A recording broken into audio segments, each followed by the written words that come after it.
Great to get a conference win and to get our 7th win versus a very good Tulane team. I got a lot of respect for Coach Hunter and their program. I mean, they're just explosive offensive team that make it very difficult with the way they play defense. So proud of our guys and our coaching staff to, in a short turnaround after the Wichita State game, to stay focused and be ready to go today and play well this afternoon.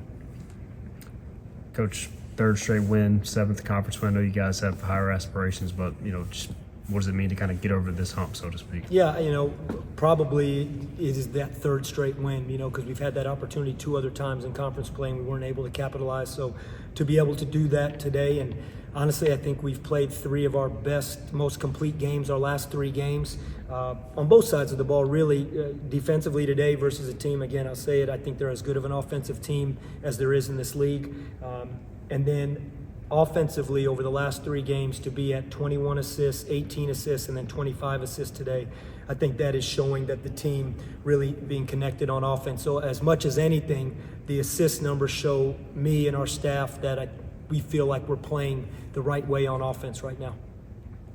Coach, I looked and you were 50% today from three-point land. I know you got to be happy about that. Yeah, and I think it goes hand in hand with the assist, because the more you share the ball, the more you're thinking, you can take a lot of quick shots versus a defense like this, versus a zone defense that matches up. I mean, you can go get some early shots, and not that they would not necessarily, we took some today, and they're not necessarily poor shots, but there's good shots, there's great shots, there's knowing the clock, there's understanding time and score. And I think over the last 3 games, our guys are really starting to understand that and understand I have a good shot, but a quick swing, moving the basketball, a skip pass, getting the ball out of the paint, cutting without the basketball. We got 3 times at least today cutting without the basketball. We scored late in the shot clock, which was something we had worked on. So I just think it's an understanding, but yes, 50%, we'll take that, and I hope we can bottle that up. Coach, normally the crowd gets into it off dunks and threes, but the crowd really get into it off defensive rotations and stops, and just when Tulane would swing the ball, you guys would be there, and just how great is that to get the crowd I felt into that, it that way? and I don't always feel what's going on.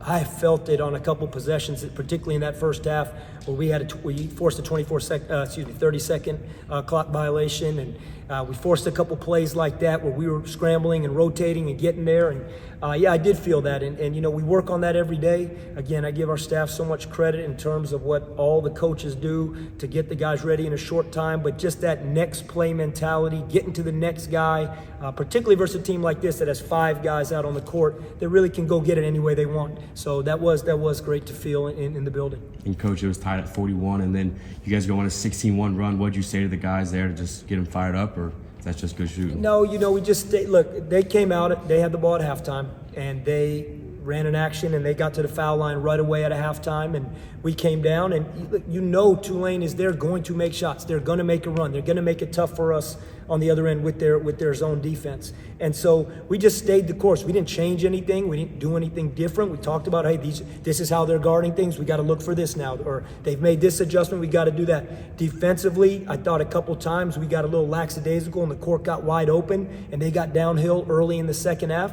So we talked about those things, but it was really more so, what do we got to do in terms of the game plan we put forth? Let's get back to doing that well. It wasn't changing anything at that time. Coach, you had over 4,700 people here today, one of the biggest crowds this season.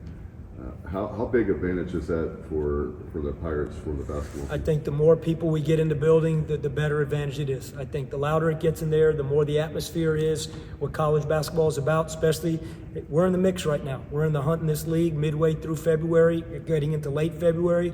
We're right there. I know, we'll see where it stands after the weekend, but, I believe we have 3 home games left maybe. I think that's what it is. It would be fantastic to have this place like this and some for those games, because you know what? It's fun. It helps our guys a ton. It helps the team, and it's a real factor. We've talked about Minji's Coliseum. It's a real factor in games, and so when it's like that, absolutely, we love it. Coach, how big is it to have two guys that can spread the ball around like Jaden and Bobby? Jaden with 8 assists, Bobby with 7, and how do you find that balance of putting them on the floor together and letting them be at the one? Yeah, that's a great point, and I just talked about that on the radio, and that is, again, the assist numbers were as big a deal to us today as anything. And anytime, look at Jaden. He really got his lip pretty good in there when he got knocked there and he got stitches, and Bobby steps right in and does his thing. But when they're both going and you got to have them both on the court at the same time, I love playing 2 point guards. We love that. We love having 2 point guards on the court at the same time. And I just thought both of those guys managed. Again, we had to really turn the page quickly from Wichita State because of the type of defense that Tulane plays. And so your point guards are going to be the tip of the spear. They're going to be the ones that have to initiate. They're going to be the ones to get guys in position and execute what we're looking for. They're the ones making the majority of the reads in terms of the coverages. And I thought both those guys did an excellent job, and 15 assists between them is about as good as we could ask for.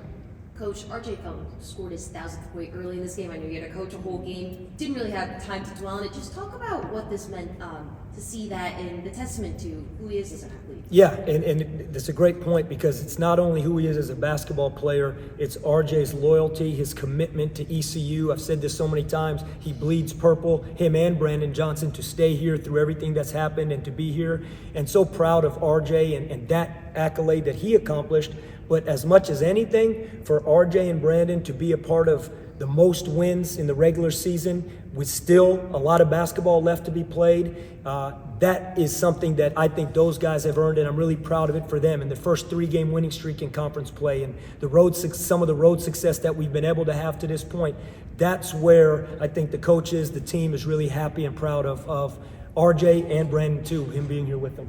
Coach, looking at the stat sheet, you had 4 guys in double figures. That's a huge day.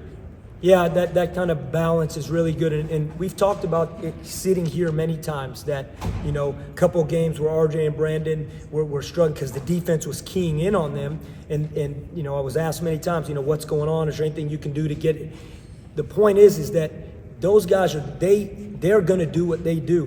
But when other guys are stepping up, and I said this, when other guys are stepping up, Bob, the way he played today, Cam Hayes, the way he played today, Jaden Walker, the way he played today. When other guys are even Val goes in, makes free throws, and finishes at the basket.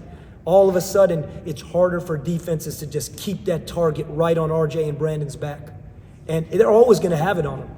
But the more guys step up, the court opens up, and I tell you, those 2 guys, they don't need much time to do the damage that they need to do. But that comes when everybody is doing their job, and I thought tonight was a great example of that.